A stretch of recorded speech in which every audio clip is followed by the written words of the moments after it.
Hello everyone and welcome back to my channel 10वीं कक्षा। तो आज हम लोग एनटीएससी के एक्सपेक्टेड कट ऑफ के बारे में बात करेंगे। ठीक है, जो एग्ज़ाम्स 13 दिसंबर या 19 को हुए थे किसी किसी स्टेट्स में। ठीक है, 24 दिसंबर को जो एग्ज़ाम हुए थे उसके बारे में मुझे अभी एग्जैक्ट डेटा पता नहीं है। सो अभी मैं उसके बारे में वीडियो नहीं बना रहा हूँ, लेकिन जिन स्टेट्स के बारे में मुझे एग्जैक्ट डेटा है उन्हीं के बारे में बता रहा हूँ। वैसे मैं पहले ही बता दूँ कि ये कट ऑफ वेरी कर सकते हैं क्योंकि ये बहुत सारे चीज़ पे डिपेंड करते हैं। ठीक है, कभी कभी आपको लगता है कि कंपटीशन बहुत लो है, पर कभी अचानक से कट ऑफ बहुत ऊपर चला जाता है। ठीक है, तो स्टार्ट करते हैं। तो दिल्ली से स्टार्ट करता हूँ मैं। तो दिल्ली में जो कट ऑफ एक्सपेक्टेड जा रहा है वो 180 से 190 है। ठीक है, और इसका जो क्लास ग्रुप बहुत बड़ा है। ऐसे क्लास इंटरवल आप देखिएगा तो ये 180 से 190 के बीच का ग्रुप है, तो इसमें 10 नंबर्स आते हैं बीच में, तो थोड़ा कंफ्यूजिंग होता है। तो let me make it very clear. ये आप समझ लीजिए इसका दिल्ली का कट ऑफ 180 से 184 के बीच जाएगा। ठीक है, 190 नहीं समझिए, 180 से 184, 183 के आसपास समझ लीजिए, क्योंकि ये एग्जैक्ट कट ऑफ में बता रहा हूँ। विच मे वेरी, अगेन मैं कहना चाह रहा हूँ which may vary, I am not the official cut off maker, तो मैं ऑफिशियल कट ऑफ नहीं बनाता। ठीक है, कंपटीशन में वेरी करता है। और दिल्ली का कट ऑफ इसलिए हाई गया है क्योंकि वहाँ पे एनसीईआरटी चलता है बुक। ठीक है, क्योंकि वहाँ पे स्टेट बोर्ड में भी एनसीईआरटी चलता है और सीबीएसई में भी एनसीईआरटी चलता है, तो competition is at the same level with the same people.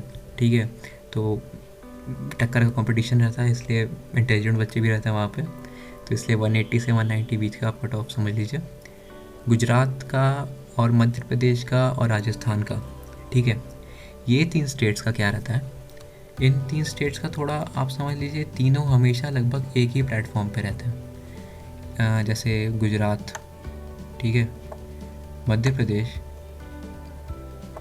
और राजस्थान, ये तीनों लगभग हमेशा एक ही प्लेटफॉर्म पे रहते हैं। इसका मेरे कहने का मतलब ये है कि गुजरात, मध्य प्रदेश और राजस्थान, पिछले साल सिर्फ मध्य प्रदेश का कट ऑफ 185 गया था। इस साल गुजरात का कट ऑफ, ठीक है, इस साल का जो जा रहा है वो मध्य प्रदेश के आस ही पास में है। ठीक है, और राजस्थान का भी मध्य प्रदेश के आसपास में। तो ये 3 जो स्टेट्स हैं ना, ये ट्रियो बनाते हैं। इनका लगभग हमेशा सेम ही आसपास रहता है। 10 मार्क्स के अंतर में तीनों स्टेट्स का कट ऑफ सेम रहता है। ये जनरल कैटेगरी के लिए, ठीक है, जनरल कैटेगरी के लिए, इरिस्पेक्टिव ऑफ EWS कैटेगरी, क्योंकि EWS के लिए एक अलग कट ऑफ आता है, वो भी कम होता है थोड़ा। ठीक है, तो EWS पिछले साल से स्टार्ट हुआ है, तो इस साल उसका कट ऑफ 10% सीट्स उनके लिए रिज़र्व होती है, तो उनके लिए थोड़ा अलग रहता है। ठीक है, तो ये गुजरात, मध्य प्रदेश और राजस्थान का जनरल कट ऑफ है। तो गुजरात का देखिए तो ये 179 से 186 के बारे में है। टू बी वेरी प्रिसाइज इसका कट ऑफ 182 के आसपास जाएगा। ठीक है, मध्य प्रदेश का जो मैंने पेपर देखा है, पेपर पिछले साल से बिल्कुल भी हार्ड नहीं था। ठीक है, इस बात को समझ लीजिए, पेपर पिछले साल से बिल्कुल भी हार्ड नहीं था, बट स्टिल क्योंकि सिलेबस डिलीट हुए एनसीईआरटी में और बहुत कुछ हुआ, जैसे उसका जो एसएसटी होता है वो स्टेट बोर्ड से आता है। ठीक है, कन्फ्यूजन बहुत था लोगों को कि एनसीईआरटी चल रहा है स्टेट बोर्ड में या पुराने बुक्स ही चल रहे हैं। तो इस कन्फ्यूजन के चक्कर में बहुत लोग बिल्कुल डिटेल्ड या on the point bullseye study नहीं कर पाए। ठीक है, तो इसलिए मध्य प्रदेश का जो कट ऑफ है वो 175 से 180 के बीच में। To be very precise, if you are getting about 176 to 177, you have high chances to qualify stage 1 for Madhya Pradesh. ठीक है, अब उड़ीसा की बात करें तो 155 से 160 के बीच। ठीक है, तो इसको आप 157 158 मान लीजिए। उत्तर प्रदेश 166 to 171, तो मेरे हिसाब से आपको उत्तर प्रदेश के लिए 168 मानना ही चाहिए। पंजाब का इस बार अगर आप पेपर देखें, ठीक है, तो वो थोड़ा हार्ड आया था। जो मुझे सुनने में आया कि पेपर हार्ड था, उस हिसाब से इसका पेपर में आप 128 ही मानिए कट ऑफ। ठीक है, इसका तो मानिए। उत्तराखंड का पेपर एज ऑलवेज नॉर्मल, ना ही ज़्यादा हार्ड ना ही ज़्यादा easy, it was on the middle. ठीक है, तो उत्तराखंड में आप समझ लीजिए 171 to 174 का मैंने ग्रुप दिया, तो ज़्यादा बड़ा है नहीं, तो आप इसमें 171 to 174 ही मानिए, इसके बीच कहीं भी आ सकता है। राजस्थान का 172 to 176, आप 173 मान लीजिए राजस्थान का। ठीक है, और महाराष्ट्र का पेपर हार्ड आया, बच्चे बोल रहे हैं, बहुत सारे बच्चे बोल रहे हैं कि पेपर बहुत हार्ड आया था। आई डोंट नो वाई, लेकिन पेपर हार्ड आया था।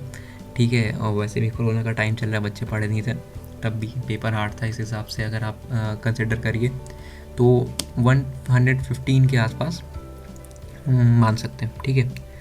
हरियाणा का पेपर, ठीक है, अभी जो हरियाणा का पेपर था, इसमें मेरे एक टीचर बोले कि हरियाणा के पेपर में मैथ्स बहुत टफ आया था।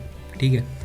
तो जो मैथ्स इतना टफ आया था, लोग बोल रहे थे कि मैथ्स तो पूछ रहे थे उसने आर एम ओ लेवल का, ठीक है, प्री रीजनल मैथ्स ओलंपियाड के लेवल का मैथ्स आया था। तो उसमें थोड़ी डिफ़िकल्टी हुई। By the way the paper was very buttery easy, तो आप बना सकते थे।